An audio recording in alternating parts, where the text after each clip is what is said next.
Using the Lloyds Bank app offers convenient access to your banking services on the go. Here's how to use it effectively.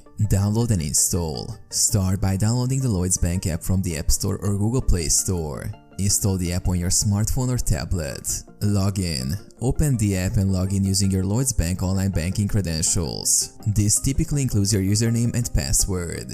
You may also need to complete additional security measures such as biometric authentication or entering a passcode. Explore features. Once logged in, familiarize yourself with the app's features. You can view account balances, check transaction history, transfer money between accounts, pay bills, set up alerts, and manage standing orders and direct debits. Perform transactions. Use the app to perform various banking transactions conveniently. For example, you can transfer money to friends or family, pay bills, or make contactless payments using your mobile device. Security measures. Ensure the security of your account by keeping your app updated and setting up additional security features such as fingerprint or facial recognition authentication.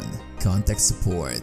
If you encounter any issues or have questions about using the app, you can easily contact Lloyds Bank customer support through the app's messaging feature or by accessing the support section.